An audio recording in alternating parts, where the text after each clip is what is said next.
এই ছবির গল্পটা অ্যাকচুয়ালি সালমান শাহ ঠিক করেছিল। ওর বাড়ি সিলেট, আমার বাড়ি সিলেট। ও আমাকে মামা ডাকতো। আমাকে বলছিল যে একটা গল্প আছে, ত্রিভুজ প্রেমের গল্প মামা, আপনি করবেন ওই স্পাইসি ক্যারেক্টারটা, একটু মেনলি ক্যারেক্টারটা করবেন আপনি, আর আমি করবো রোমান্টিকটা।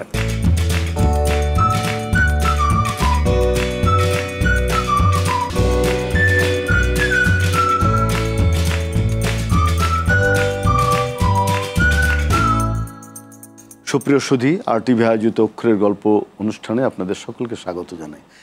আমাদের অক্ষর, আমাদের বর্ণমালা, আমাদের মাতৃভাষা সবসময় আমি বলি যে রক্তে ধোয়া।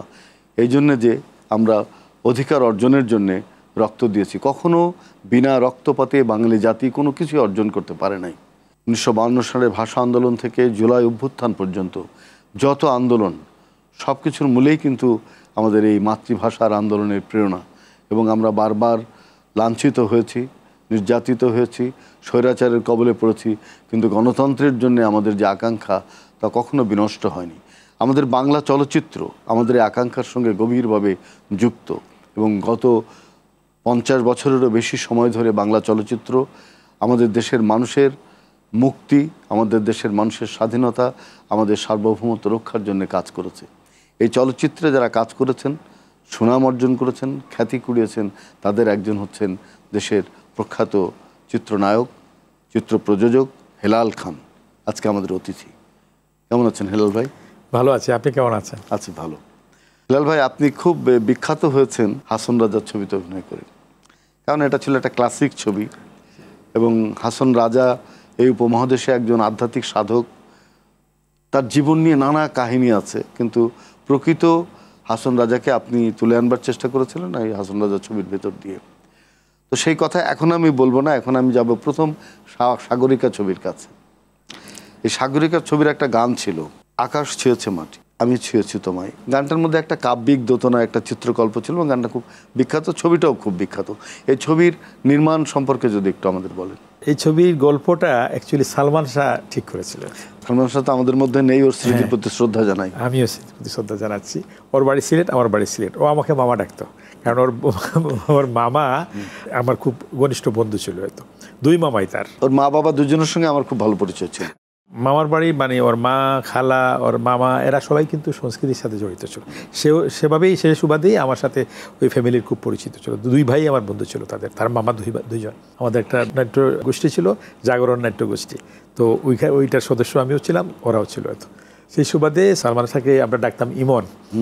তো আমাকে মামা ডাকতো, তো বলে মামা এই চলেন সামনের বাসায় যাই। তো যাওয়ার পরে সে ফিল্মে কিন্তু আমার সিনিয়র। আমি যখন আসি সে অলরেডি তার ছবি রিলিজ হয়ে গেছে। আচ্ছা।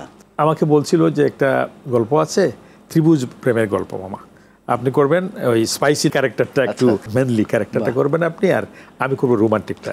পরবর্তীতে যে প্রডিউসার সে ঠিক করেছিল ওই মারা গেল। তারপরে শাবনূর তো সমস্যা হয়ে গেল, শাবনূরের ছবি, শাবনূরের উপর ব্লেম আসলো যে সালমান শাহর জন্যই মারা গেছে। এরকম একটা প্রযোজক শাবনূরের দিকে আর না গিয়ে আমার কাছে বসলেন, কারণ একজন শাবনূরকে সে নেবে না, আর সালমান শাহ তো মরেই গেছে।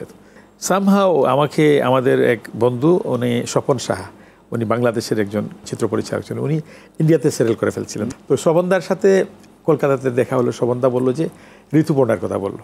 ঋতুপর্ণার সাথে আমাকে পরিচয় করে বললো যে উনি বললো যৌথভাবে করেন ছবিটা, তো আমি প্রডিউসারও দিচ্ছি, তাহলে ভালো হবে, তো এখানকার নায়িকা এবার। এরপরে আমি বদর খন্দকারকে নিয়ে স্বপন শাহের সাথে কথা বলে আমি নিজেই এটা প্রডিউস করলাম ছবিটা। তখন ওই সালমান শাহর যে ক্যারেক্টার, ওটা আমির খান করলো, আর শাবনূরের ক্যারেক্টারটা করলো ঋতুপর্ণা। তো সেই সুবাদে কলকাতাতেই বেশি শুটিং হয়েছিল। এত দিলীপ কাঙ্কারিয়া ছিলেন ভারতের প্রডিউসার, আর আমি ছিলাম বাংলাদেশের প্রডিউসার। ভারতে ওই গানটা, যে গানটা আপনি বললেন না, ওইটা কিন্তু কলকাতার একটা পার্ক, ওইখানেই চিত্রায়িত হয়েছিল। এটার কোরিওগ্রাফার ছিলেন এই মাসুম বাবুল, মারা গেছে। আয়ুব বাচ্চু কি সুর দিয়েছিল? আয়ুব বাচ্চু গান করেছিলেন, যেটা আমি কণ্ঠ দিয়েছি, আর কনক চাপা নায়িকার কণ্ঠটা দিয়েছিলেন, আর প্রয়াত আলাউদ্দিন আলী সুর করেছিলেন। এটা এখানে রেকর্ডিং হয়েছে। অনেকগুলো গান আবার কলকাতাতে হয়েছে। কলকাতার বড় বড় শিল্পী উষা উত্তম করেছিলেন একটা গান। এই গানের যে প্রভাব ছিল, অনেকে তার প্রেমিকার নাম সাগরিকাও রাখতো। সাগরিকার নামটা কিন্তু আমার দেওয়া। এবং এই ঋতুপর্ণার সাথে বললাম, ঋতুপর্ণা দাদা খুব ভালো হবে, তো কারণ সব নায়িকা ওর নামে হবে ছবিটা, তো নায়িকার যেহেতু সে ক্যারেক্টার করছে সাগরিকা। এই প্রথম এই ছবিতেই আমি কিন্তু একটু ভিলেনের ক্যারেক্টার করছি। সারা ছবিতে কিন্তু আমি ভিলেন, একদম লাস্টে গিয়ে কিন্তু আমি নায়ক। এই জোনাকি সিনেমা হলে গায়ক গায়িকারা আমাকে ধরলো, এই আলাউদ্দিন আলী সহ, যে আমরা ছবিটা দেখবো। এত সাবিনা ইয়াসমিনও ছিলেন, বেবি নাজরিন ছিল, খালেদ হাসান মিলু ছিল, আরও কে ছিল বেশ কয়েকজন। মারামারি হচ্ছে, আমি আমিন খান, দুই হিরো মারামারি করছে। তো আমি যখন মারি আমিন খানকে, তোমার মানুষ মার মার বলে, আমি ভয়েছিলাম যে আমাকে, যেহেতু আমি ভিলেন, আমি ইয়ে করতেছি, ভিলেন ক্যারেক্টার করে কিন্তু আমি মানুষের মন জয় করতে পেরেছি। এটা হচ্ছে বিশাল ব্যাপার। তো বা বলতেছে, আর আমার সাথে যারা ছিল তারা তো খুশি, কারণ মানুষ হাততালি দিচ্ছে আমার জন্য। এত ওই শিল্পীগুলা সব আমার ওয়াইফ ছিল, কিন্তু মেয়েটা এত ব্যাপারটা এরকমই হয়েছিল। ছবিতে কাহিনীতে ওয়াইফ ছিল আমার। তো আমার সাথে ডিভোর্স হয় নাই তার। তো বাট সে আমাকে ভয় পেত, সে এরকম একটা ক্যারেক্টার ছিল আমার, ভুল বুঝতো আমাকে। তো কিন্তু আমি তাকে ভালোবাসতাম, প্রথম দিকে না, শেষের দিকে এসে আমি তাকে ভালোবাসতাম। আমি আর বিয়ে করি নাই, সেই জন্য মানুষ মনে করেছে যে ওই তুমি আরেকজনের বউয়ের সাথে প্রেম করছো, ওকে ভিলেন বানিয়ে দিচ্ছে। তো এটাই আমার সার্থকতা ছিল আর কি। খুব দারুণ। চলচ্চিত্রে যে একটা রোমান্টিক যুগ ছিল, যখন আপনারা, এখন সেই রোমান্টিক জায়গাটা একটু অন্যরকম রোমান্টিসিজম, সমস্ত পরিবার নিয়ে ছবি দেখার জায়গা কিন্তু এখন আর নেই। আশা আমার আশা, প্রিয় তুমি, আপনার এই ছবিগুলো, হ্যাঁ, এগুলোর মতো ছবি তো এখন আর দেখি না। আমি যখন সিনেমাতে আসি তখন স্বর্ণযুগ ছিল, খুব ভালো ছিল। আমরা এমন হতো যে ছবি যখন রিলিজ হতো আমরা হেলিকপ্টার নিয়ে যেতাম। আমি গেছি বেশ কয়েক জায়গায় গেছি, আমি মনিহার নামে সিনেমা হল আমাদের যশোরে, জি, ওইখানে গিয়েছি, তার সিলেটে গিয়েছি 2-3 বার, কক্সবাজারে গেছি।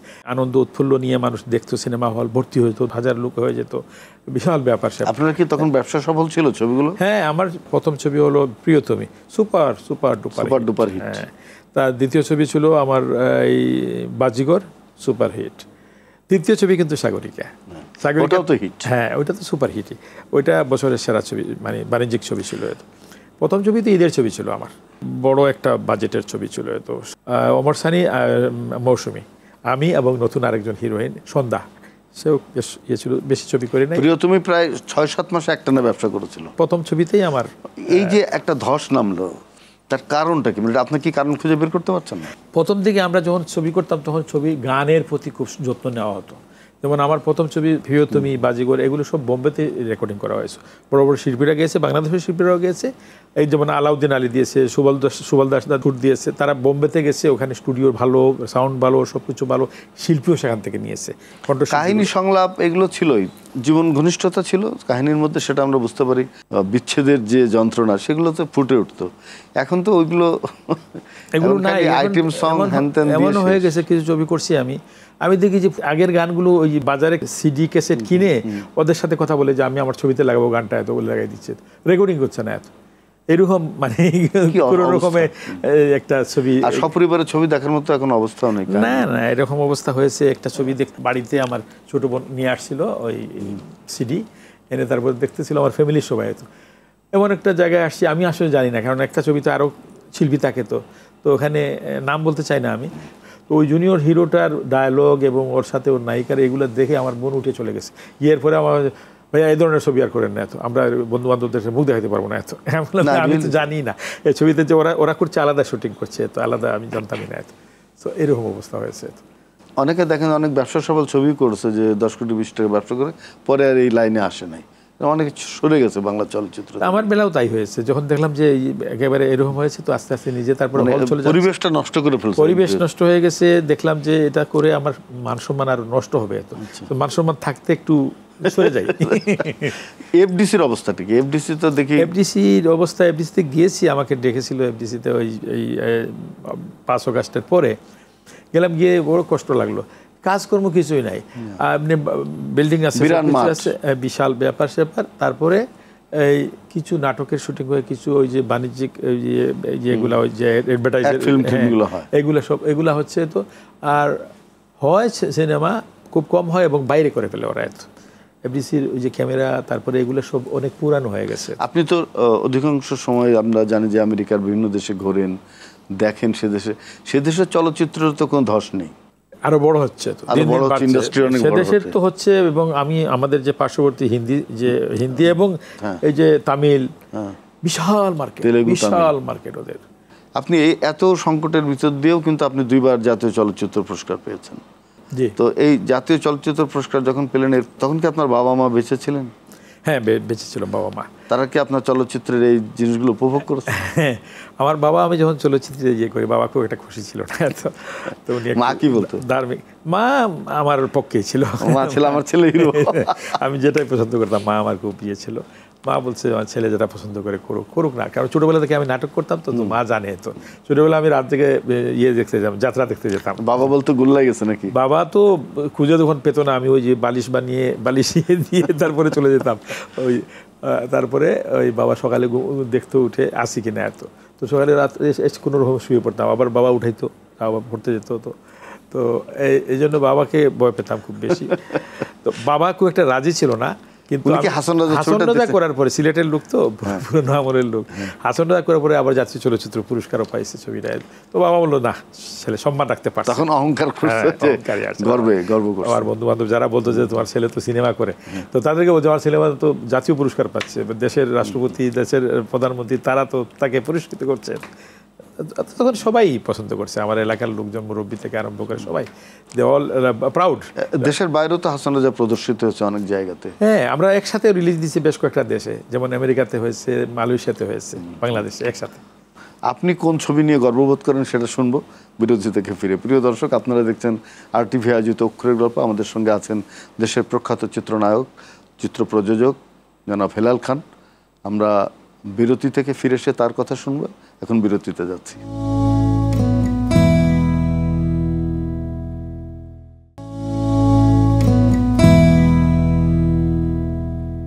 সুধী দর্শক, আপনারা দেখছেন RTV আয়োজিত অক্ষরের গল্প। আমাদের সঙ্গে আছেন দেশের প্রখ্যাত চিত্রনায়ক, প্রযোজক হেলাল খান। তার সঙ্গে কথা বলছি। যে কথাটা আমি জানতে চেয়েছিলাম যে আপনার পিতা তো হাসান রাজা দেখে গর্ববোধ করলো, আপনি কোন ছবির জন্য গর্ববোধ করেন?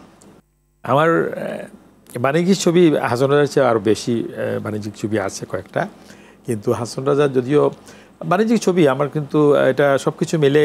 বাট আমাকে যে জাতীয় চলচ্চিত্র পুরস্কার তো দিয়েছে, সামাজিক মর্যাদা পেয়েছি জুয়ারি ছবির জন্য। জুয়ারি ছবিতে পেয়েছি আমি। তো ওই ছবিতেও আমি জুয়ারি ক্যারেক্টার করেছি। তো ওইটা আমার আরেকটা একটু ভিলেন ক্যারেক্টার করেছিলাম। এটাও ওই মানে নেগেটিভ টু পজিটিভ। অহংকার তো করি না, অহংকার করার মতো কিছু নেই, কিন্তু আমি নিজেকে মনে করি যে এই ছবিটা করে আমি আমার এলাকার মানুষের কাছে খুব প্রিয় হয়েছি। সেটা হলো হাসান রাজা। কারণ ছোটোবেলা থেকেই হাসান রাজার গান শুনতাম রেডিওতে, তখন তো টেলিভিশন ওইরকম ছিল না। চিত্রালী পত্রিকা বেরোতো, চিত্রালী পূর্বাণী, হ্যাঁ পূর্বাণীও বেরোতো। তো চিত্রালীটা আমি পড়তাম সবসময়, আমার নিয়ে আসতাম, আমার কেটে কেটেও রাখতাম কিছু। ববিতা, উজ্জ্বল ভাইয়ের সাথে ববিতার কিছু ফটো আমি রাখতাম, শাবানা। তারপরে ববিতাকে খুব লাইক করতাম বেশি ওই সময়। আপনার প্রিয় নায়িকা কি ববিতা? হ্যাঁ, আমার প্রিয় নায়িকাদের নায়ক রাজ্জাকি ছিল মেইনলি। তারপরেও আরো কয়েকজনকে পছন্দ করতাম, ক্যারেক্টার বুঝে বুঝে। মানে কেউ মারামারির জন্য, কেউ আবার একটু রোমান্টিকের জন্য, কেউ আবার একটু কমেডি টাইপের ছিল। উজ্জ্বল ভাই একটা কমেডি টাইপের ছবি করছিল, ওইটার জন্য উজ্জ্বল ভাইকে খুব লাইক করতাম। ওইটা ইয়ে করে বিয়ে ছবিটা, ইয়ে করে বিয়ে দেখছি। হ্যাঁ, একটু হাবা টাইপের একটা ক্যারেক্টার করছিল, ভালোই লাগছিল। আর রাজ্জাক ভাইকে সব কিছু মিলিয়ে তো ওনার উপরে আর কেউ না। আমার কাছে মনে হতো যে ওইদিকে দিলীপ কুমার আর এদিকে আমাদের দেশের রাজ্জাকের যেসব ছবি আমরা ছোটবেলায় দেখছি, নীল আকাশের নিচে, বলতে গেলে ওনাকে দেখি আমি নায়ক হওয়ার স্বাদ জেগেছিল রাজ্জাক সাহেবকে। আমার আর একজন প্রিয় নায়ক হচ্ছে সোহেল রানা। হ্যাঁ, মারামারি, ওই অ্যাকশন ড্যাশিং হিরো। তার একটা ছবি দেখেছিলাম যে ওই যে এপার ওপার। এপার ওপার, হ্যাঁ, ওইটাতে একটা নায়িকা ছিল, বিদেশি নায়িকা ছিল, সোমা মুখার্জি, কলকাতা থেকে এসেছিল। অসাধারণ, মানে ছবিটা ছিল, ওর গানও সুন্দর ছিল খুব। আগের ছবিগুলো মারামারি ছিল, কিন্তু এত বিভৎসতা দেখানো না না না, ওই মারামারিগুলো সারাক্ষণ মারামারি করতে না, অল্প কিছু মারামারি, যতটুকু মারামারি ভালোই লাগতো, জি প্রয়োজনে মনে হতো। গানটা আসতো মনে হয়েছে প্রয়োজনে গানটা আসতো। আর এখন শুরু হচ্ছে যে এক নায়ক 30 জন মানুষকে মেরে ফেলতে পারছে, কোনো কিছু বাধা নাই, গাড়ি উঁচু করে ফেলে দিচ্ছে, কত কিছু, মানে একটা অস্বাভাবিক। গানগুলোর সাথে কিন্তু সিকোয়েন্সের কোনো মিল থাকে না, জোর করে একটা গান লাগাইতে। এই প্রজন্ম চলচ্চিত্র থেকে মুখ ফিরিয়ে নিল, তারা বাইরের ছবি দেখে, আমাদের ছবি দেখে না। তো এই জায়গায় ফিরে আসতে কি করতে হবে? সিনেমা দেখে কারা, সেটাও চিন্তা করতে হবে। সিনেমা তো তরুণরা বেশি দেখে, তাদেরকে আকৃষ্ট করার জন্য আপনি সে ধরনের গল্প করতে হবে, তাহলে কিন্তু সিনেমা ভালো হবে। এবং এখন তো গ্লোবাল ভিলেজ বলছি পৃথিবীকে আমরা, তা তো ওয়েস্টার্ন ছবিগুলো দেখছে, তো আমাদেরকে তো একটু উন্নত জায়গায় যেতে হবে। তো কলাকৌশলীগুলো আরও শিক্ষিত হওয়া উচিত, মানে প্রশিক্ষণপ্রাপ্ত হওয়া উচিত, আমি বলবো এটা। তারপরে যেমন ডাইরেক্টররা এরাও কিন্তু আরও আগের ডাইরেক্টরের সাথে আমরা কাজ করেছি, এখনকার ডাইরেক্টরদেরকে ভক্তি আসে না এত। এখনো আপনি খুব সচল আছেন, চেয়ারও আপনার যথেষ্ট আগের মতোই ভালো আছে। আপনি এই যে যখন নায়ক হলেন, তো তরুণীরা কি প্রেমে পড়তো না, প্রেম নিবেদন করতো? অবশ্যই করতে হতো, এটা তো স্বাভাবিক। একটু অটোগ্রাফ নিত, টেলিফোনে কথা বলতে চাইতো, এটা সেটা। তো এগুলো যেভাবে পারে করেছে। আমার ভিতরে একটা কাজ করতো যে আমি আমি আমি নায়ক, আমার তাই বলে আমাকে এই খুব সহজে আমি ধরা দেব না। আচ্ছা, সালমান শাহ এত ক্রেজ হলো, তার কারণটা কি বলে মনে হয়? এটা গড গিফটেড, গড গিফটেড। ইমন তো মানে এরকম আহামরি সুন্দর ছিল না তো, না টলও না, খুব একটা টলও না, আমার চেয়েও আরো একটু শর্টই ছিল। ক্যামেরা ফেসটা ছিল তার, ক্যামেরা ইমোশনের রাজ্জাক ভাইও তাই। আমাদের নায়করা রাজ্জাক, আপনি সামনাসামনি দেখেছেন ছবি সুযোগ, ওনাকে কিন্তু ওই রাজ্জাক মানে যে যত নাম দাম ওইরকম কিন্তু সেরাতে কিছুই নাই ওনার, কিন্তু ক্যামেরা ফেস ছিল, তো সেটাই ছিল ইমনের। বাংলাদেশ জাতীয়তাবাদী দলের সাংস্কৃতিক যে ফ্রন্ট, জাসাস জাতীয়তাবাদী সামাজিক সাংস্কৃতিক সংস্থার সঙ্গে যুক্ত আছেন, তার আপনি সভাপতি। আমাদের দেশের যে সংস্কৃতির যে বিকাশ, আমি বলবো যে রাজনৈতিক প্রতিহিংসার কারণে এক দল আর এক দলকে যে পিষে মারে এবং শিল্পীদের কণ্ঠরোধ করে দেয়, মানে কাউকে সামনে এগুতে দেয় না, তাদেরকে ব্ল্যাকলিস্টেড করে দেয়, এই জায়গাগুলোকে আপনারা কিভাবে পরিচ্ছন্ন করবেন? দেখুন, আমাদের জাতীয়তাবাদী দল বিএনপির আমরা আদর্শ আমাদের লালন করি, পোষণ করি শহীদ প্রেসিডেন্ট জিয়াউর রহমানের। তো সেখানে কিন্তু আমরা প্রতিহিংসার রাজনীতি করি না। আমাদের দলের চেয়ারপারসন বেগম খালেদা জিয়া, বর্তমানে যে ভারপ্রাপ্ত চেয়ারম্যান, উনি অনেকের ধারণা যে উনি মনে হয় একটু উগ্র হইতে পারে, কারণ উনি তো বয়স্ক, আমার লাইক দিস, কিন্তু ওনার কাছে থেকে আমরা যখন দেখি, কথাবার্তা বলি, কল্পনা করা যায় না। উনি এত ধীরে স্থিরে বোঝাতে চেষ্টা করেন যে উনি অনেক লেখাপড়া করছেন, ওই যে এতদিন দেশের বাইরে আছে, তো অনেক বই পড়েন অনেক। তো উনি বলে যে আমরা তারা যেটা করছি সেটা করব না, আপনি যে কষ্টটা পেয়েছেন ওই কষ্টটা আরেকজনকে দেবেন না, এত আমরা আইন হাতে তুলে নেব না এত। তো আমাদের নেতৃস্থানীয় যারা আছেন, আমাদের দলের যারা নীতি নির্ধারক, তাদেরকে তো আমরা অনুসরণ করি। আমরা এমন কিছু করতে চাই না যেন মানুষ বলে যে আগে স্বৈরাচারী ভালো ছিল, সেই বলার সুযোগ দেওয়া যাবে না, সেই বলা দেওয়া যাবেই না। এবং ওইরকম আচরণ যেন আমাদের মধ্যে না আসে, সেভাবে আমরা মনে করেন আমার পরে যারা আছে তাদেরকেও আমি বলি যে আমরা কিন্তু ওইটা করব না, কারণ আমরা যদি তাদের মধ্যে তো আমরা হয়ে যাবো, তাহলে তো কোনো চেঞ্জ হলো না দেশে। অনেকে মনে করেন যে বিএনপিতে সাংস্কৃতিক শূন্যতা আছে, মানে জাসাস একা হয়তো সেই শূন্যতা পূরণ করতে পারে না, কিংবা যদি শূন্যতা পূরণ করতে হয় কি করতে হবে? আমি দেখেছি যে ওই যে শিল্পী সাংস্কৃতিক লোকজন কিন্তু আওয়ামী লীগেই ছিল বেশি, তো সেই সুবাদে হয়েছে আওয়ামী লীগে একটু বেশি লোক বেশি। পরবর্তীতে জিয়াউর রহমান সাহেব এসে আসছেন, উনি তো মাত্র 3-3.5 বছর ছিলেন, তো তারপরে তো আবার স্বৈরাচার চলে আসলো, স্বৈর শাসক এর সাথে এসে তো আবার অন্যরকম সব কিছু হয়ে গেল। তো এই জন্য হয়েছে কি বিএনপি সেই সুযোগটা পায় নাই। তো এখন কিন্তু আমি যতটুকু জানি আমরা লালন করার ইচ্ছা আছে যে সংস্কৃতিকে আর একটু কাছে টানবে, আমাদের যে ন্যাশনাল যে কালচার, মানে জাতীয়তাবাদী সংস্কৃতি, জি জি এদেশের আমি এটা এদেশের সংখ্যাগরিষ্ঠ মানুষের সংস্কৃতি, মাটি থেকে উঠে আসা সংস্কৃতি, আমাদের সেই সংস্কৃতিকে তো লালন এবং তার প্রবর্ধন করতে হবে। সেটার জন্য আপনার জাসাস ভবিষ্যতে কি পরিকল্পনা নিয়েছেন? আমাদের পরিকল্পনা অনেকগুলাই আছে, এর ভিতরে একটা আমি বলি, আমরা যেটা শুরু করেছি আমরা বিভাগীয়ভাবে, যেমন আমরা রংপুরে করতে যাচ্ছি, তো যে ওইখানকার যে আর্ট কালচার যেটা আছে, যেমন ওই যে ভাওয়াইয়া গান, দিসদের, এগুলো আমরা ওখানকার লোকাল যে শিল্পগুলো আছে তাদেরকে নিয়ে আসবো। আর এখন তো সেই সুযোগটা আছে, আমাদের সেই সুযোগটা ছিল না গত সেই 16 বছর, কারণ আমরা তো যেতেই পারি নাই এবং ভয় পেত যে জাসাস করবে, বিএনপি করবে, এটা তো মানে তালিকাভুক্ত হয়ে যাবে, হ্যাঁ মামলা হবে, কাজ পাবে না, চাকরি পাবে না, টেলিভিশনে তো কোনো কিছু দেবেই না, তো সেজন্য আসতো না এত। অনেকে ভালোবাসতো বিএনপিকে, জাসাসকে, কিন্তু বলতো যে এখন এই মুহূর্তে আমাদেরকে টানবেন না, এত বিপদ আছে। জাসাসের মধ্যে যেন কোনো সুবিধাবাদী লোক না ঢুকে যায়, সেটা তো আছেই, খেয়াল আছে আমাদের। এখন তো ঢুকার জন্য পাগল হয়ে গেছে, ফোনের পর ফোন, দাওয়াত, কফির দাওয়াত, এটার দাওয়াত, এর দাওয়াত, এগুলো চলছেই। তো অ্যাভয়েড করি কিভাবে, বুঝতেই তো পারছেন, কারণ আফটার অল তো আমাদের তো তারাও তো শিল্পী, আমরাও শিল্পী, হ্যাঁ। এবং এরা অনেকে আছে আবার সুযোগের জন্য গেছিল, তো সুযোগ সুবিধা নেওয়ার জন্য। বলেই তো ভাই কি করবো, পেট চলে আমাদের, তো এটা দিয়ে তো বন্ধ হয়ে যাবে। বনের রাজা পালিয়েছে কিন্তু তার শাগরেদরা তো অনেকে আছে। হ্যাঁ, তো আমরা ওই যেটা বলছি সেকেন্ড আমরা যাচ্ছি সিলেট বিভাগে, সেখানকার কিছু ইয়ে আছে, উপজাতি আছে, যে ওই যে মণিপুরি, তারপরে ইয়ে আছে তাদেরকে খাসিয়া, তাদের সংস্কৃতি, তাদের সংস্কৃতি, তাদের এটা নেব, প্লাস সিলেটের আছে, সিলেটের আঞ্চলিক অনেক কিছু আছে, শাসন রাজার গান আছে, তার দূরবীন শাহর গান আছে, তারপরে রাধা রমন, এই সমস্ত অনেকেই আছে, আমাদের শাহ আব্দুল করিম। তো এই সমস্ত গান এগুলা নিয়ে আমরা ওখানে এটা করব। আপনি তো হাসান রাজা এখানে ছবি করেছেন, শাহ আব্দুল করিমকে নিয়ে যদি আপনি একটা ছবি করেন, সে আপনার এলাকার সবচেয়ে বড় গুণী একজন শিল্পী, তার জীবনে অনেক বাঁক আছে, অনেক কাহিনী আছে যেগুলো মানুষ দেখবে কাঁদবে। আমি অলরেডি ওনার ছেলের নাম শাহজালাল, তো ওনাকে উনি আমার অফিসে আসছে, ওনার সাথে কথা বলে বারবার, আপনি আমাদের আরেকজন স্বনামধন্য এই গীতিকার মনিরুজ্জামান মনির, ওনার বাড়িও কিন্তু ওই ইয়েতে সুনামগঞ্জে।